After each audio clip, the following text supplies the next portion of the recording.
کہ محمد سے وفا تمہیں تو ہم تیرے، کہ محمد سے وفا تمہیں تو ہم تیرے، یہ جہاں چیز ہے کیا لوح و قلم تیرے ہیں، جگہ جگہ کے تمہیں تھک چکے ہیں نشاط و نظرت خواب بنا بدل ڈالو، غلط روی سے منازل کا بوجھ بڑھتا ہے، مسافروں روش کاروں بدل ڈالو، اور سفینہ اپنا کنارے سے کب سکتا ہے، ہوا کے رخ پہ چلو اور بادواں بدل ڈالو، طریق مصطفیٰ کو چھوڑنا ہے مجھے بربادی، اسی سے قوم دنیا میں ہوئی بھی اقتدار کرنی، ہمیں کرنی ہے شہنشاہ بطحہ کی رضا جوئی، ہمیں کرنی ہے شہنشاہ بطحہ کی رضا جوئی، وہ اپنے ہو ہے تو رحمت پروردگار کرنی۔ برادران ملت اسلامیہ، مبارکہ کے بعد میں نے جس آیت کریمہ کی تلاوت کرنے کا شرف حاصل کیا، اللہ رب العزت کا ارشاد ہے وَمَن يُطِعِ اللَّهَ وَرَسُولَهُ فَأُولَٰئِكَ مَعَ الَّذِينَ أَنْعَمَ اللَّهُ عَلَيْهِمْ، اور جو حکم مانے اللہ اور رسول کا، جو اللہ اور رسول کا حکم مانے تو فَأُولَٰئِكَ مَعَ الَّذِينَ أَنْعَمَ اللَّهُ عَلَيْهِمْ، تو وہ ان کے ساتھ ہوگا جن پر اللہ تعالیٰ نے اپنا فضل فرمایا۔ آگے ارشاد ہوتا ہے کن پر اللہ کا فضل ہوا، کن پر اللہ کا انعام ہوا، الَّذِينَ النَّبِيِّينَ وَالصِّدِّيقِينَ وَالشُّهَدَاءِ وَالصَّالِحِينَ، نبیوں پر اللہ کا فضل ہوا، صدیقین پر اللہ کا فضل ہوا، شہداء پر اللہ کا فضل ہوا، صالحین جو اللہ کے نیک بندے ہیں ان پر اللہ کا فضل ہوا، تو ان کا ساتھ ہوگا، ان کا نبیوں کا، صدیقین کا، شہداء کا، صالحین کا۔ کسے ساتھ ملے گا؟ جو اللہ اور رسول کے حکم کو مانے۔ حضرات ساتھ ملے گا تو کیا ہے؟ اللہ تعالیٰ فرماتا ہے وَحَسُنَ أُولَٰئِكَ رَفِيقًا، اور یہ کتنے اچھے ساتھی ہیں۔ حضرات اس آیت کریمہ میں شان نزول ہے، پچھلے جملوں کو بیان کر چکے ہیں کہ شان نزول کیا ہے اس کا۔ حضرات یہ آیت بتا رہی ہے ہمیں کہ ہمیں اللہ کا بھی حکم ماننا ہے اور رسول اللہ صلی اللہ علیہ وسلم کا بھی حکم ماننا ہے۔ جو قرآن میں آیا ہے اس کو بھی مانیں گے، جو حدیث پاک میں آیا ہے اس کو بھی ہم مانیں گے، اور اس سے جو مسائل نکلتے ہیں، جو احکامات نکلتے ہیں ان کو بھی مانیں گے، اور جو یہ مانے گا اسی کو ساتھ ملے گا نبیین کا، صدیقین کا، شہداء کا اور صالحین کا، اور جو نہیں مانے گا اللہ اور رسول کے حکم کو تو اس سے نتیجہ نکلتا ہے کہ پھر وہ تو اوروں کے ساتھ ہوگا، یہ اللہ کے جو نیک بندے ہیں ان کے ساتھ نہیں رہ پائے گا۔ اور یہ آیت میں بتا رہی ہے الأخلاء يومئذ بعضهم لبعض عدو، گہرے دوست قیامت والے دن ایک دوسرے کے دشمن بن جائیں گے۔ الأخلاء يومئذ بعضهم لبعض عدو إلا المتقين، مگر جو پرہیزگار ہوں گے وہ ایک دوسرے کے دشمن نہیں بنیں گے۔ حضرات معاشرے پر جب نظر ڈالی جاتی ہے تو دیکھنے میں آتا ہے کہ ہمارے معاشرے میں بہت ساری برائیاں آ چکی ہیں جن کو مٹانا ضروری ہے، کیونکہ کامیابی جو ہے برائیوں میں نہیں ہے۔ برائیوں کی لذت تھوڑے دیر کے لیے ہوتی ہے، اور جو فرمانبرداری کرتا ہے تو برائیوں سے بچتا ہے، اس کو فائدہ دنیا میں ملتا ہے اور اس کو فائدہ آخرت میں اتنا زیادہ ملے گا کہ جب ان انعامات کو وہ پائے گا تو وہ سوچے گا کہ ہم دنیا میں کوئی بھی گناہ نہ کیے ہوتے، کوئی بھی جرم ہم نہ کیے ہوتے تو ہمیں اور بھی زیادہ انعام ملتا۔ حضرات ہم میں سے کوئی بھی ہے اگر زیادہ معاملات ہو جائے، دولت آ جائے تو یہ تو سوچتا کبھی نہیں رہنے دیا جائے، آدمی سوچتا ہے اور ترقی کرے دنیاوی معاملات میں۔ ایسے جنت کے بھی مراتب ہیں، درجات ہیں، جیسا عمل ہوگا اسی حساب سے اس میں درجے ملیں گے۔ تو کیوں نہ ہم اپنی زندگی میں زیادہ سے زیادہ نیکیاں کریں اور ہر برے کام سے بچنے کی کوشش کریں تاکہ آخرت کی جو کھیتی ہے یہیں سے تیار کر کے جائیں اور اللہ رب العزت کے پاس پہنچ کر کیونکہ ہمارا ایمان اور ایقان کہتا ہے کہ اللہ رب العزت کے سامنے کھڑا ہوا ہر مومن کا یہ عقیدہ ہے کہ ہمیں اپنے رب کے سامنے کھڑے ہو کر اپنے اعمال کا حساب و کتاب دینا ہے۔ تو جب ہم اچھا کر کے گئے ہوں گے تو وہاں پر جا کر ہم خوشی کے ساتھ کھڑے ہوں گے، اور اگر برا کیے ہوں گے تو مجرمین کی طرح کھڑے ہوں گے۔ تو ضرورت اس بات کی ہے کہ ہم لوگ اپنی زندگی کو اور کر کے اچھے اچھے کام کریں، برائیوں سے بچے، اللہ اور رسول کا حکم مانے۔ بڑے درود پاک کو آگے عرض کروں، اللہم صلی علی سیدنا مولانا محمد مبارک وسلم صلی اللہ علیہ وسلم وسلام علیہ یا رسول اللہ یا حبیب اللہ۔ اور انسان مرکب من الخطایا والنسیان، یہ منطق کتاب میں پڑھائی جاتی ہے تو اس کی ابتدا میں یہ بات لکھی ہوئی ہے کہ انسان جو ہے یہ غلطی اور بھول سے مرکب ہے، اس سے بھول بھی ہوتی ہے، انسان سے غلطی بھی ہوتی ہے، لیکن مومن کی شان یہ ہے کہ اس سے اگر غلطی ہو تو اس پر ندامت کرے، شرمندگی کرے اور اپنے رب سے کہے مولا مجھ سے یہ غلطی ہو گئی، تو اللہ تعالیٰ معاف فرماتا ہے۔ حضرات پہلے کا یہ دور تھا کہ عام آدمی ہو یا بادشاہ کیوں نہ ہو، اگر اس سے غلطی سرزد ہو جاتی تو وہ ڈھونڈتا کہ اس کی تلافی کیا ہے، اللہ و رسول کا اس کے بارے میں حکم کیا ہے۔ ایک بادشاہ گزرے، ان کا نام ہے سلطان مراد۔ پہلے کے جو بادشاہ ہوتے تھے نا، آج تو عام آدمی بھی نمازی نہیں ہوتا، لیکن پہلے کے جو بادشاہ بھی ہوتے تو ان کی نمازیں نہیں چھوٹتی تھی، نمازوں کی پابندی کرتے اور دین کے کام میں بڑھ چڑھ کر حصہ لیتے تھے، تو اللہ تعالیٰ نے انہیں حکمرانی عطا کی۔ اور آج ہمارا یہ ہے کہ ہم دین سے دور ہوئے تو حکمرانی ہم سے چھین لی گئی اور ہر طرف مظلوم بنے بیٹھے ہیں۔ تو حضرات سلطان مراد نے ایک بہترین معمار کو یعنی راج مستری کو بلایا اور کہا کہ میں چاہتا ہوں بہت ہی شاندار خوبصورت مسجد تم تیار کرو، جتنا پیسہ لگے گا ہم پیسہ دیں گے اور آپ کو بہترین مسجد بنانی ہے۔ حضرات وہ معمار تھا، محنت اور لگن کے ساتھ مسجد کو تعمیر کرنا شروع کیا۔ وہ اپنی جتنی صلاحیت صرف کر سکتا تھا ساری صلاحیت کو مسجد کی تعمیر پہ صرف کر دیا، مسجد تعمیر ہو گئی۔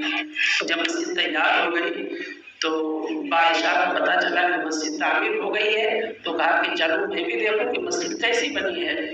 جب بادشاہ مسجد کو دیکھنے کے لیے گیا تو مسجد جب دیکھا تو وہ جس طریقے کے چاہ رہا تھا کہ اتنی خوبصورت ہو، ایسے ہو ایسے ہو، تو اس کے حساب سے وہ مسجد پسند نہیں آئی۔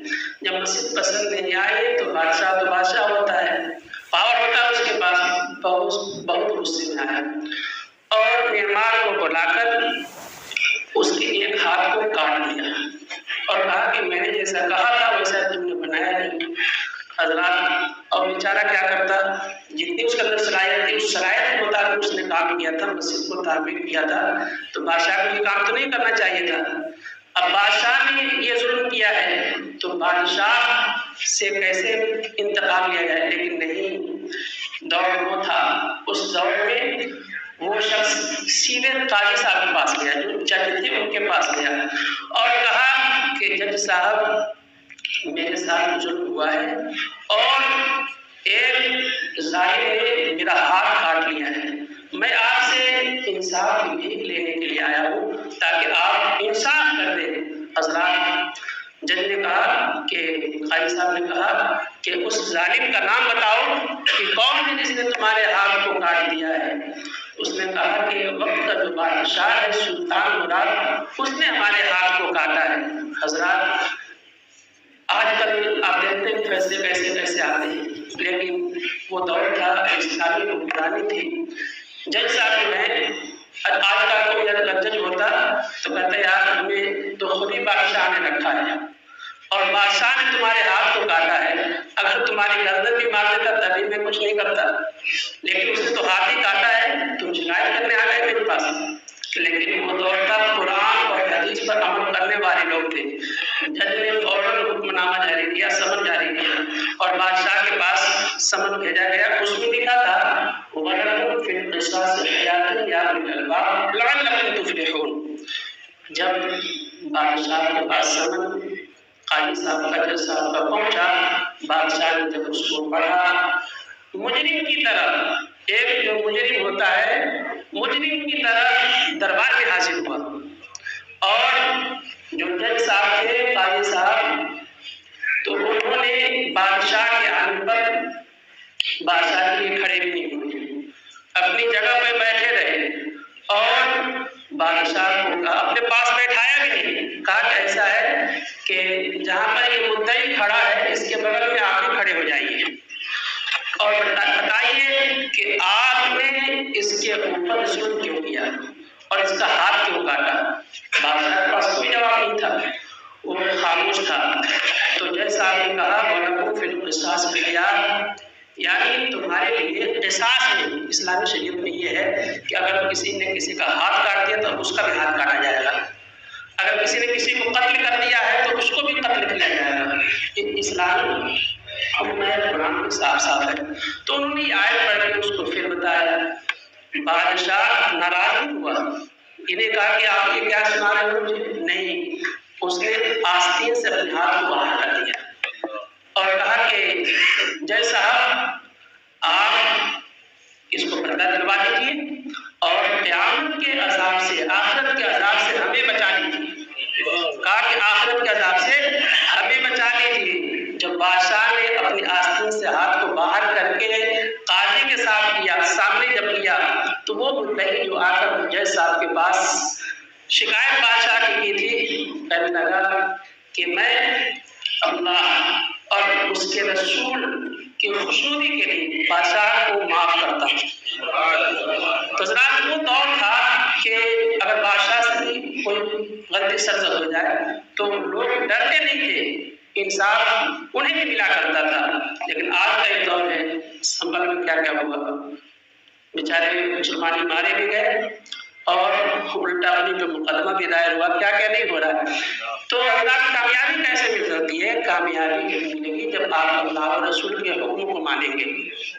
اب کچھ لوگ تو مانیں اور کچھ لوگ ایسے ہی رہ جائیں، تو حضرات اس طریقے سے کامیابی نہیں ملتی ہے۔ سبھی کو نیک بننا پڑتا ہے۔ جو ہمارے اسلاف تھے، ہمارے بزرگان دین تھے، وہ سب کے سب نیکیوں میں بڑھ چڑھ کر حصہ لیتے تھے اور برائیوں سے بچا کرتے تھے، دوسرے کو تلقین کیا کرتے تھے، کوئی برا بھی نہیں مانتا تھا۔ اگر مان لیجیے ہم آپ سے یہ کہوں، میں آپ سے یہ کہوں کہ جنگل میں یا راستے میں فلاں جگہ پہ شیر بیٹھا ہوا ہے، آپ ادھر بچ جائیے نہیں تو آپ کو نقصان پہنچا دے گا، تو یہ میرا بتانا یہ کوئی جرم تو ہے نہیں، میں تو آپ کو فائدے کے لیے بتا رہا ہوں، آپ کے فائدے کے لیے۔ تو آپ کو شکر گزار ہونا چاہیے کہ یہ جو بتا رہے ہیں صحیح کر رہے ہیں، میں ادھر نہ جاؤں۔ تو ایسے ہی شریعت کا جو حکم ہے، اگر آپ کوئی گناہ کا کام کر رہے ہیں، آپ سے کوئی کہتا ہے کہ بھائی فلاں گناہ مت کرو، تو آپ کا خیر خواہ ہے، وہ آپ کا دشمن نہیں ہے۔ اگر گناہ سے آپ کو روک رہا ہے تو آپ کا دشمن نہیں ہے، آپ کا خیر خواہ ہے، اس کا شکر گزار ہونا چاہیے۔ تو حضرات پہلے بھی میں بتا چکا ہوں کہ یہ باتیں جو ہیں یہ بریلی شریف، کچھا، ہلدوانی سب جگہ مطلب بند ہو چکا ہے، اور یہاں پر بھی آپ لوگوں سے گزارش کی تھی، اور آپ ماشاء اللہ صدر صاحب بھی تشریف فرما ہے، نماز کے بعد آپ حضرات رکیں گے اور اس کے لیے لائحہ عمل تیار کیا جائے گا کہ مطلب کس طریقے سے اس برائی کو پنت نگر سے بھی ختم کیا جائے۔ ابھی کچھ لوگ ایسے ہیں جو نہیں مان رہے ہیں، تو آپ سبھی حضرات سے گزارش ہے کہ نماز کے بعد اگر وقت ہے تو رکے اور بتائیے کہ کیسے اس برائی کو ہم لوگ روک سکتے ہیں۔ بڑی دور سے بات آگے کروں، اللہم صلی علی سیدنا و مولانا محمد مبارک وسلم، صلو علیہ الصلوۃ والسلام علیہ یا رسول اللہ یا حبیب اللہ۔ یہاں پر ایک بات اور میں ذکر کر دوں، مولانا جلال الدین رومی رحمۃ اللہ تعالیٰ علیہ نے ایک بہت اچھی بات لکھی ہے اور سمجھایا ہے انہوں نے کہ ایک چور باغ میں چلا گیا کسی کے اور جا کر پیڑ پر چڑھ کر پھل توڑ کر کھانا شروع کر دیا. کھاتا رہا اتنے میں جو باغ کا مالک تھا، رکھوالی کرنے والا تھا، وہ آیا اور دیکھ کر کہا وہ ظالم مالک کی اجازت کے بغیر جو پھل توڑ کے کھا رہا ہے تو یہ شرم نہیں آتی؟ اس نے کہا صاحب آپ شرم کی بات کر رہے ہیں، کیا آپ نے قرآن نہیں پڑھا ہے؟ تو اس نے کہا کیا لکھا ہے قرآن میں؟ تو کہنے لگا کہ آپ نے پڑھا نہیں کہ جو کچھ ہوتا ہے تو اللہ کے حکم سے ہوتا ہے. تو آپ کو کیا لگتا کہ میں اللہ کے حکم کے بغیر درخت پہ چڑھ گیا ہوں اور پھل توڑ کر کھا رہا ہوں؟ جب اللہ کے حکم سے میں کر رہا ہوں تو آپ مجھے ظالم کیوں کہہ رہے ہیں اور ڈانٹ رہے ہیں؟ تو مالک بہت چالاک تھا، ہوشیار تھا. اس نے کیا کیا کہ اس چور کے پیر کو پکڑا اور نیچے گھسیٹ کر لایا. گھسیٹ کر لانے کے بعد جوتا نکالا اور جوتے سے مارنا شروع کر دیا. اب چلانا شروع کیا کہ ارے کیوں مار رہے ہو بھائی؟ کہا بھائی لگتا ہے کہ میری طرح تم بھی قرآن نہیں جانتے ہو، میری طرح تم نے بھی قرآن کو نہیں سمجھا ہے. جیسے تم کہہ رہے تھے کہ تم نے قرآن نہیں سمجھا، مجھے لگتا ہے کہ تم بھی میری طرح نہیں جانتے ہو. تم تو ابھی کہہ رہے تھے کہ جو کچھ ہوتا ہے اللہ کے حکم سے ہوتا ہے، تو میں پھل کھا رہا ہوں تو آپ شکایت کیوں کر رہے ہیں اور مجھے ظالم کیوں کہہ رہے ہیں؟ تو سن، میں جو تیری پٹائی لگا رہا ہوں کیا یہ اللہ کے حکم کے بغیر لگا رہا ہوں؟ اللہ کے حکم کے بغیر لگا رہا ہوں، یہ بھی تو اللہ کا ہی حکم ہے. تو اللہ یہ حکایت مولانا جلال الدین رومی رحمۃ اللہ تعالیٰ نقل فرما کر بتاتے ہیں کہ انسان بالکل مجبور نہیں ہے. انسان بالکل مجبور نہیں ہے کہ وہ کچھ کر نہیں سکتا.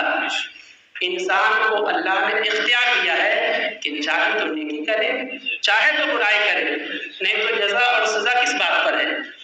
یعنی انسان کو اختیار دیا گیا ہے کہ وہ چاہے تو برائی کرے اور چاہے تو برائی نہ کرے. اس کو اس بات کا اختیار دیا گیا ہے اور اسی پر جنت اور دوزخ کو رکھا گیا ہے کہ اچھا کرو گے جنت میں جاؤ گے، برا کرو گے تو دوزخ میں جاؤ گے. اور وقت ہوتا تو میں اس کو بتاتا کہ یہ حکم کے دو قسمیں ہیں، ایک حکم تقویم اور ایک حکم شریعت. اس کی تفصیل کر انشاءاللہ تعالی بیان کر دیں گے.